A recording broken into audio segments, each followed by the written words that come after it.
up, y'all? It's your girl Sakina, and I'm back for another review. This is my review for Belle Collective. This is season 1, episode 3.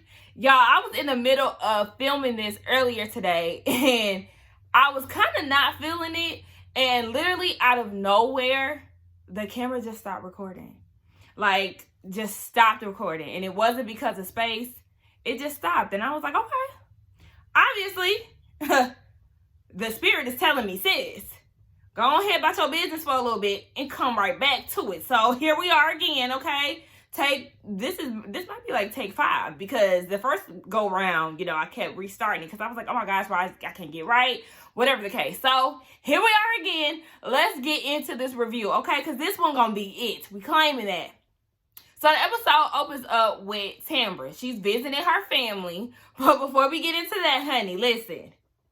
I need Tamara to stop picking those lip colors. Like, oh my gosh. I know, sis, that you light skin and you may feel like you can get away with all different kind of shades. But no, ma'am. You have to go with what complements your skin tone, sis. And I know we're probably going to get this for the remaining of the season. And if she comes back for season 2, and if this show comes back for a season 2, then I need you to improve with the bundles, the lipstick shades, and also the eyeshadow, because the eyeshadow that she had in this scene was so distracting to me. I'm like, ma'am, what is this? Like, I'm not feeling this combo. Nonetheless, she's visiting her parents. She did say that she is a parent's girl. So basically, she is a mama's girl, a daddy's girl. She loves them both the same. Remember last week, she told us that her parents are pressuring her to settle down, but she said her career is her top priority, okay? So she's really focused on taking it to the national level and being a host and correspondent. So that's what she's really focused on. Her mother and father want grandchildren, but she said, I gotta be married first. So that's the reason why she hasn't done all of that. Her mama was like, listen, well, I got somebody that you can, do all of this with. And it's her ex. Now, her ex had been with her for 16 years. And I'm like, okay, well, they had that amount of time. They never had kids. Obviously, something had to happen for them to break up. So, baby, the ex is not it, mama. Her parents do look really good. And even when they showed the throwback pictures, her daddy, that was a nice looking man. Child, we get over to Antoinette, right? She's at the dental office speaking to the contractors, trying to get some things done. She invited her white friend Kaylin there. And yes, I said white to be petty because somebody in the comments of my last video tried to quote me on saying Antoinette and her white friend as if I was disrespecting the girl and calling her all kind of names or something. That's all I said, and they tried to check me. So I'm just being petty. Anyway, yes, Kaylin and Latrice came down and she wanted to show them the progress of the office and all of that. So they get into a little Antoinette's background history. Now, she did say during dentistry school, she was one of 4 black women, and that's important for her to be in this space. She said, if you're going to be a dentist, why not have your own practice? So shout out to her. Y'all know that some of y'all might not know, but in high school I did an internship at a dentist office for 6 months. So I got to learn the ins and outs of dentistry and all of that. I got to watch procedures with the doctor. I worked with the receptionist, did things with the hygienist, because I was supposed to go to college to be a dental hygienist. Actually, I did, but I didn't finish. I only did 2 years because it was not my passion. But then they got into the story of, or the topic of Tamara's party. Now, this is where Antoinette just lost a point with me. She gained a point last week and then she lost it in this episode because she's fake as hell. They started talking about the whole Latrice and Antoinette conversation, and the way that Antoinette presented it was as if it was a lot of fake shit going on with Latrice. I'm not saying Latrice, Letitia's end.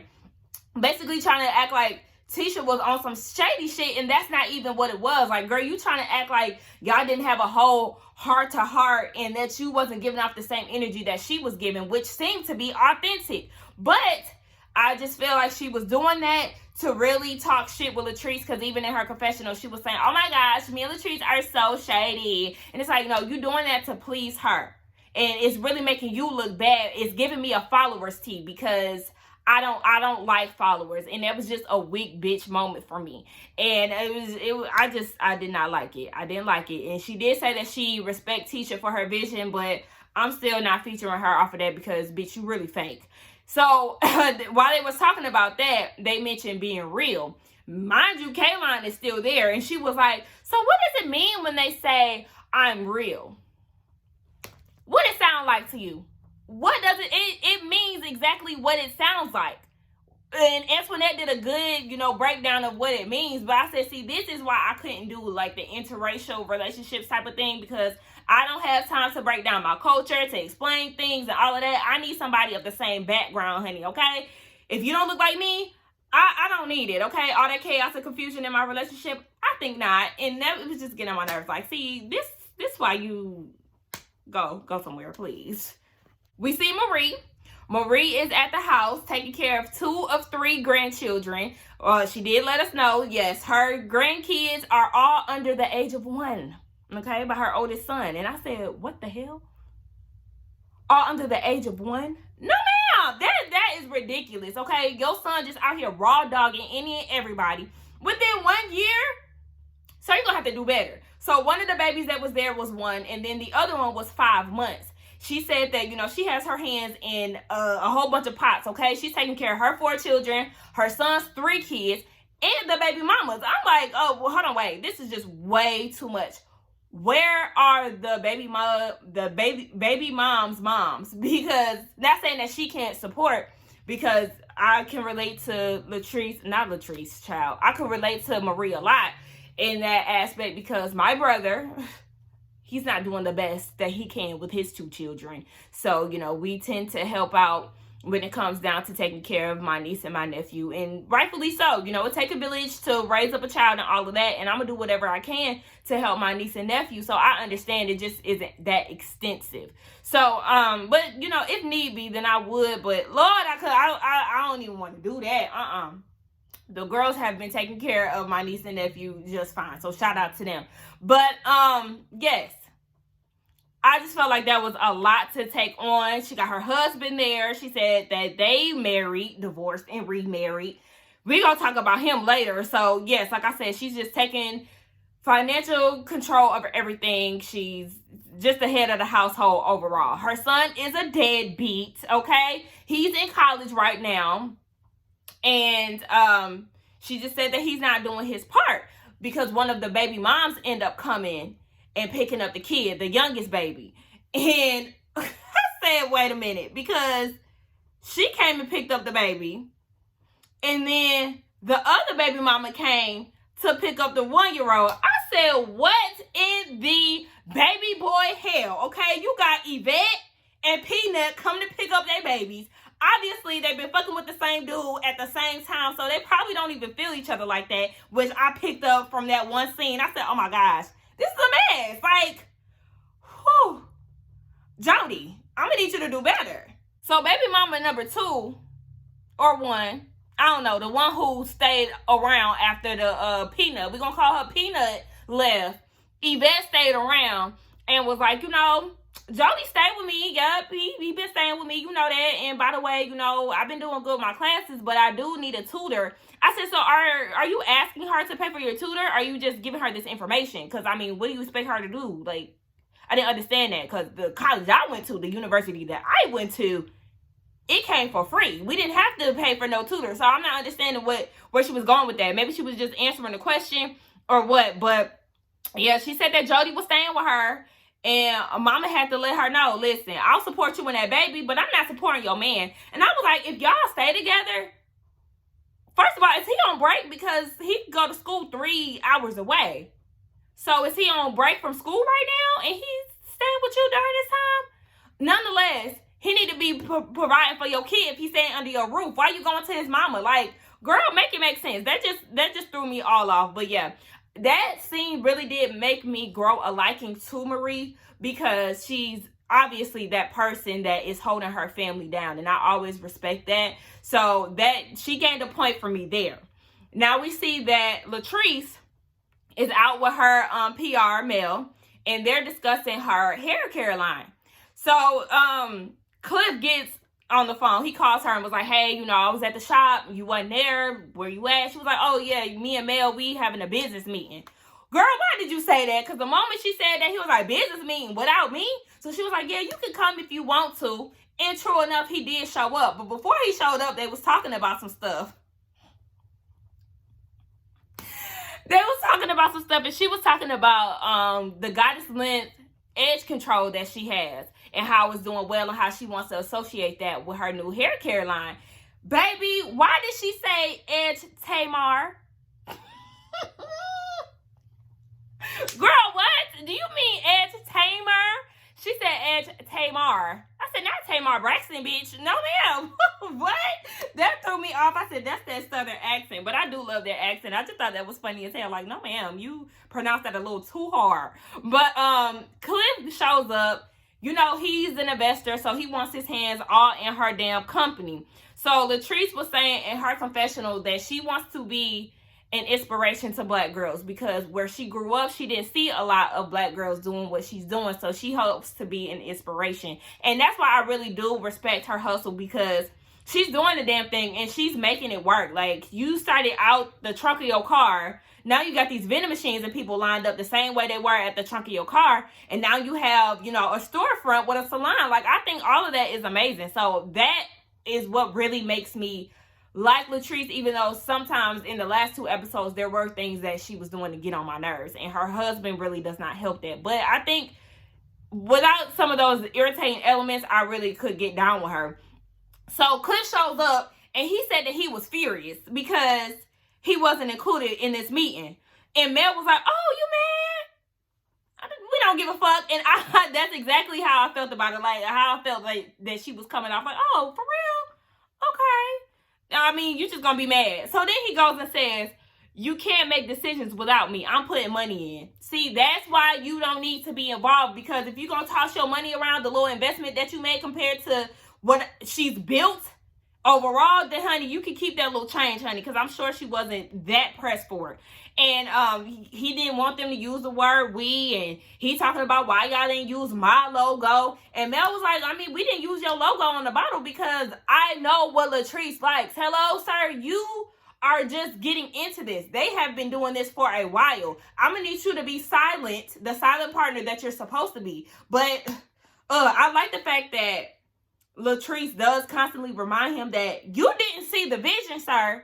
So I'm going to need you to be quiet.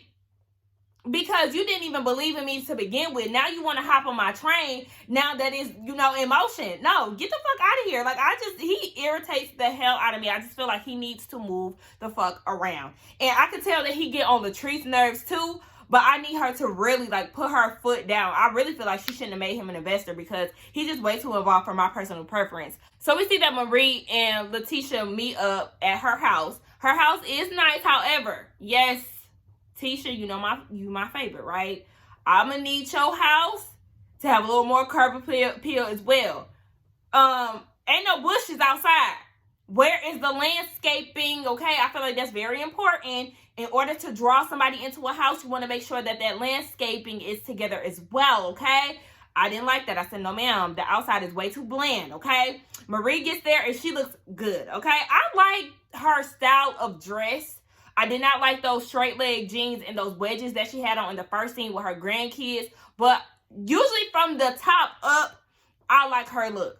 And she looked really cute. Tisha said that they're the closest out of everybody in the group. They really bonded on a business level because Marie goes to her brunches a lot. And then that blossomed into a friendship. So they had a talk or whatever. And Marie said that they talked about the whole Tamara party thing. Marie said, hey, I didn't appreciate your attempt to make me and Latrice make up. You know I hold grudges. I said, okay, well, that explains why you're the way you are, okay? You hold grudges, and I'm glad that you at least admitted that. But I'm going to need you to let this one go because it's not that serious.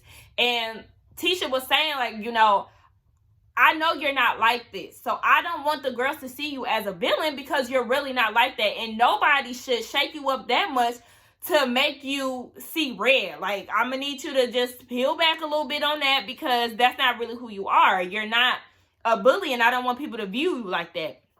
So then they got into the conversation. I'm cold, y'all. Had to get my heating pad, honey. But they get into the topic of Marie's personal life. So she goes on about the story about her son, saying that, he went to school 3 hours away, unbeknownst to her, okay, because she wanted him to go to school locally because he has all these kids that need his support, and she just feels like you need to regroup. And he just went against the grain, and he started packing up to go to a school that was not what they had agreed upon. So she went to go address it, and she said before she addressed it, she pressed record on her phone because she has to record her conversations with him or her kids in general, because they usually run to her dad and tell grandpa what was said, as if she's this crazy lady. But look at what you've done while you out here trying to paint me as the bad guy. And she end up, it's funny that she does that, because there's times where I have to do that too for certain situations. But anyway,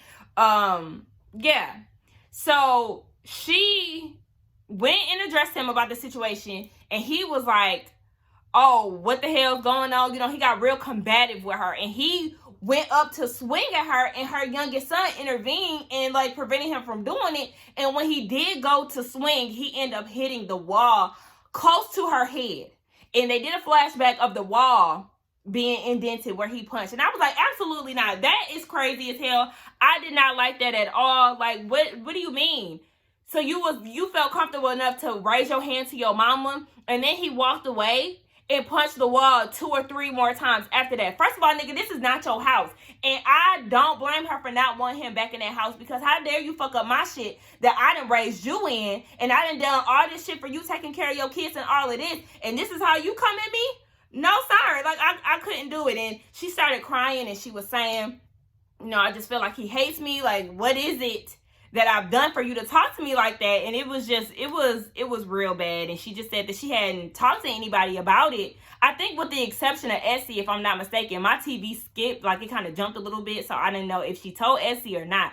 But so she said that she told Tisha because she needed support. And Tisha said, we gonna break generational curses, and I need you to talk it out with your son. So we end up saying that she's gonna do that. But I was like, honey, good luck, because if you swinging, I don't know how the next conversation gonna be. We get a quick scene with Tamara and Tisha going down to the councilman's office. The councilman is Tamara's cousin, so she plugged in. They go in. Tisha shares her vision of what she wants to do with Ferris Street, and she also says that she wants the Crystal Palace Ballroom building because she has something in mind for that. So he was like, okay, we can do this. It's gonna be a lot of work, but I'm here for that. He liked the passion and all of that. So he also gives a bit of information. He said that Ferris Street is the second largest Black economy in the country, first being Harlem. And I thought that was amazing. Yes, with that type of information, y'all really need to get the ball on the road. I really hope that they really execute what they're, what they're trying to do with that street. I really, really hope that multiple Black businesses in all varieties can really thrive. Fingers crossed, prayers up, okay? Tisha's very excited. She's crying, tears of joy in the stairway, because she feels like her granddad would be so proud of her. So like I said, they got to do this. We see Latrice and Cliff. They at the house. She's talking about Zaddy just feel like I've been neglecting him, so I got to give him the time that he needs. So they at the pool. He get in. She's talking about oh, take it off. And I was like, or not, because I can already see where it's going. But anyway, he take it off, and she's talking about, ooh, I'm a Southern girl. She like his stomach. I said, okay. What's for you is for you, okay? What's for me is for me, but do you? He want her to swim, and she was like, listen, me and bodies of water outside of the tub don't mix. My brother had threw me in the pool when I was younger. It's been a wrap ever since. So he was like, nah, get in. Let me show you. Baby, she got that Walmart bag. I said, okay. Listen, them rainy days, when you at the grocery store and it just rained unexpectedly, baby, what you gotta do? Get you a little plastic bag from that store and wrap your hair up, okay? Or when I'm doing my deep conditioning and I ran out of a shower cap, we getting a Walmart Target bag. I prefer Target bags because they are a bit thicker. Nonetheless, yes, we was here with it. I said, Cliff, you're really not a good swim instructor. First thing you want to do, because I'm self-taught, I taught myself, grab the end of the pool the end of the wall or whatever the hell, and you want to kick your feet, okay? Once you got that pitter patter going, then you good, okay? Then you also want to have yourself, out like this, and then you want to do the arm and the feet. It's a combo. But, I wasn't there, so I couldn't teach her how to do it. So, sorry, Latrice. I do think, however, that you do need to learn how to swim. You got money. Get you an instructor, okay? Because natural disasters and all things like that, you never want to be, out there drowning, sis. I'm going to need you to learn how to swim. We down at Marie's house, and this is the day she decides to talk to her son. Okay, her husband is there, and she said that she needed a mediator, so she had Etsy come over. And the reason why she didn't come to her husband about it is because he didn't show up to the house the day before. And she explained to us when they got married, I don't know if this was the first time or the second time, but at some point when they got married, they both had separate properties. So they maintained their residence and never got rid of one. So, from time to time, or quite often from what it sounds like, he goes and spends his time there and doesn't come home to her. I said, okay, that's a problem for me. But okay. So yeah, he didn't come home last night. So she was like, yeah, I wasn't expecting you to be here, but okay. So they do have a daughter together. And she said that sometimes he don't come home and he's cheated before. So I don't know why y'all got married a second time, but okay. So Essie gets there and she calls out Cedric and was saying that, you in and out this house, you're not consistent enough, you're not a role model. So, how that's going to look for these kids? And Marie chimed in too and was like, you supposed to be a father figure, and if you cheating, they're going to feel like that's okay. Child, that's what a whole bunch of men, they don't understand that, but okay. So he starts to get in his feelings and was like, why is Essie here in the first place? And Essie was like, well, I'm here because she said something like we're partners or something, like when you fuck up, that fuck up the money or something like that. And Marie was saying, me and Essie, we partners, and Cedric feels some type of way about that because he initially wants to go in business with her. Well, thank God that you didn't, because he's shown himself to be unreliable. So she feels like he's a little jealous. And, he really doesn't contribute to anything from what Essie is saying. So that's why, he's not a good fit, honey. If you piss poor, then you can stay your sorry ass over to the side. Now, the son gets there. And I was like, all right, baby, how this gonna go? So she was saying that she gave her son everything unintentionally. And she advised the viewers, baby, don't do that because they might be punching your walls next. But I just feel like every situation is different, so I wouldn't necessarily say that. You want to give your kids everything that they deserve. If they out there showing their ass, you don't gift them with a PS5. Like, that's not how it goes. But nonetheless, she was just basically saying that she feels worthless by the way that he talks to her. And he said that he spiraled out of control because she wanted him to go to Jackson State, and he didn't like that idea because he felt like she was trying to control him. And I said, so you mean to tell me that you punched 3 to 4 holes in your mama's wall because she wanted you to go to school locally, and you didn't like that because you felt like she was controlling your life after she's already taken care of damn near everything that you've done in this life so far? Baby, no. Ungrateful as hell. I could not do that. So she was telling him, like, you had a bad basketball season last year. I told you to sit this one out, condition. You got children here that need you. But no, you went against the grain. And that was the problem. So, he ended up apologizing. And he was saying that, you've been there for me. You're the only person that has been there for me thus far. And I apologize that. I appreciate that, but I do feel like the apology should have been a little bit more in depth. Now, they could have edited it out. I don't know. But that damn Cedric, him talking about, Jay, you were wrong.